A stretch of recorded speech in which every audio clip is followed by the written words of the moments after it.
Welcome back to the 365-Day Bible Challenge. Day 22. Job chapter 1. In the land of Uz, there lived a man whose name was Job. This man was blameless and upright. He feared God and shunned evil. He had 7 sons and 3 daughters, and he owned 7,000 sheep, 3,000 camels, 500 yoke of oxen, and 500 donkeys, and had a large number of servants. He was the greatest man among all the people of the East. His sons used to hold feasts in their homes on their birthdays, and they would invite their 3 sisters to eat and drink with them. When a period of feasting had run its course, Job would make arrangements for them to be purified. Early in the morning, he would sacrifice a burnt offering for each of them, thinking, "Perhaps my children have sinned and cursed God in their hearts." This was Job's regular custom. One day, the angels came to present themselves before the Lord, and Satan also came with them. The Lord said to Satan, "Where have you come from?" Satan answered the Lord, "From roaming throughout the earth, going back and forth on it." Then the Lord said to Satan, "Have you considered my servant Job? There is no one on earth like him. He is blameless and upright, a man who fears God and shuns evil." "Does Job fear God for nothing?" Satan replied. "Have you not put a hedge around him and his household and everything he has? You have blessed the work of his hands, so that his flocks and herds are spread throughout the land. But now stretch out your hand and strike everything he has, and he will surely curse you to your face." The Lord said to Satan, "Very well then, everything he has is in your power, but on the man himself do not lay a finger." Then Satan went out from the presence of the Lord.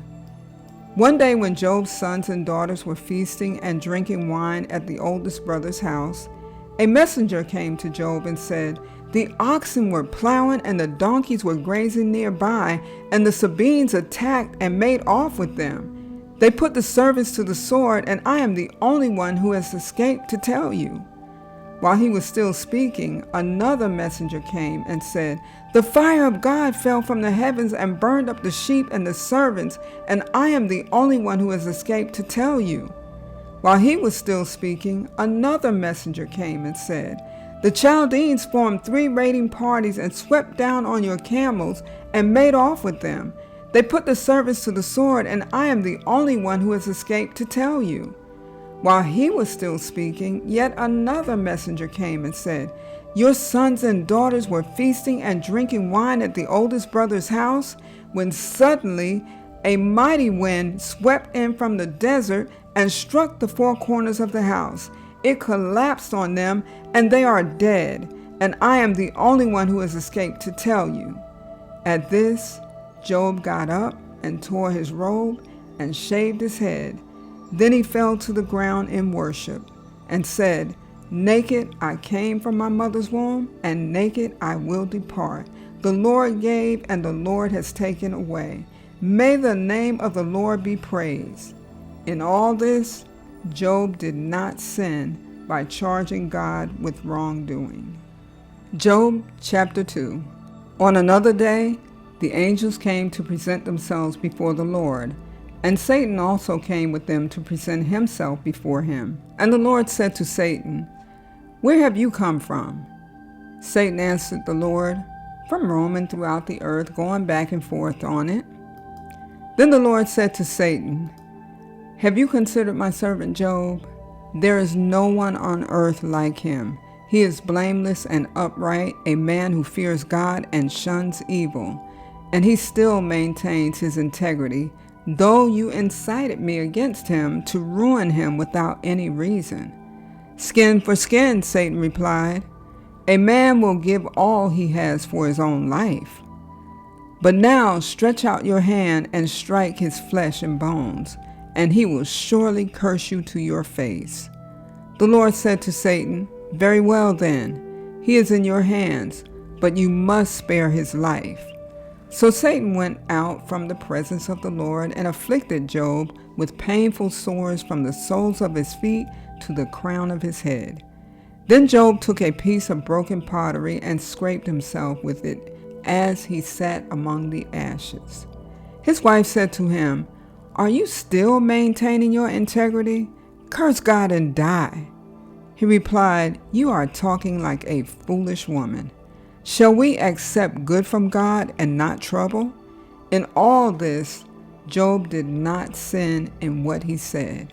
When Job's three friends, Eliphaz the Temanite, Bildad the Shuhite, and Zophar the Naamathite, heard about all the troubles that had come upon him, they set out from their homes and met together by agreement to go and sympathize with him and comfort him.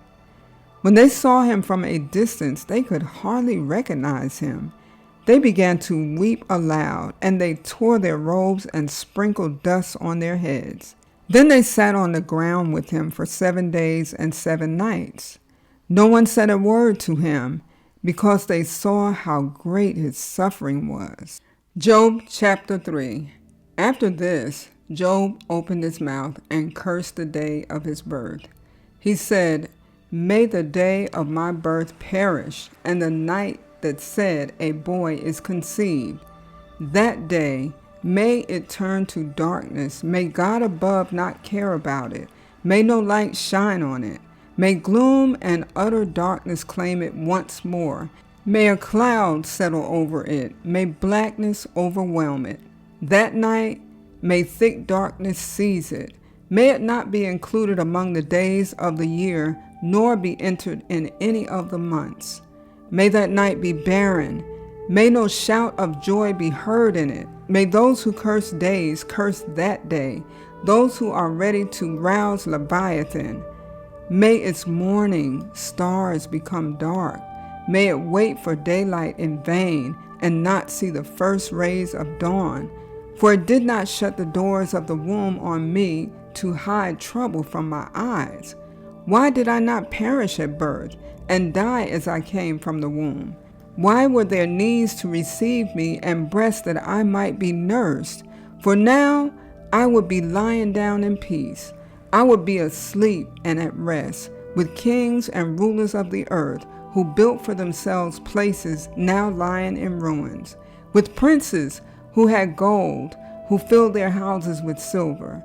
Or why was I not hidden away in the ground like a stillborn child, like an infant who never saw the light of day? There the wicked cease from trouble, and there the weary are at rest. Captives also enjoy their ease. They no longer hear the slave drivers shout. The small and the great are there, and the slaves are freed from their owners. Why is light given to those in misery, and life to the bitter of soul, to those who long for death that does not come, who search for it more than for hidden treasure, who are filled with gladness and rejoice when they reach the grave? Why is life given to a man whose way is hidden, whom God has hedged in?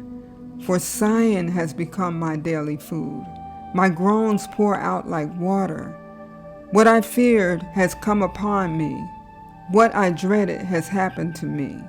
I have no peace, no quietness. I have no rest, but only turmoil. Job chapter 4. Then Eliphaz the Temanite replied, "If someone ventures a word with you, will you be impatient? But who can keep from speaking? Think how you have instructed many, how you have strengthened feeble hands. Your words have supported those who stumbled. You have strengthened faltering knees. But now trouble comes to you, and you are discouraged. It strikes you, and you are dismayed. Should not your piety be your confidence, and your blameless ways your hope? Consider now, who being innocent has ever perished? Where were the upright ever destroyed? As I have observed, those who plow evil and those who sow trouble reap it. At the breath of God they perish. At the blast of his anger they are no more. The lions may roar and growl, yet the teeth of the great lions are broken. The lion perishes for lack of prey, and the cubs of the lioness are scattered. A word was secretly brought to me. My ears caught a whisper of it. Amid disquieting dreams in the night, when deep sleep falls on people, fear and trembling seized me and made all my bones shake. A spirit glided past my face, and the hair on my body stood on end. It stopped, but I could not tell what it was. A form stood before my eyes, and I heard a hushed voice. Can a mortal be more righteous than God? Can even a strong man be more pure than his Maker?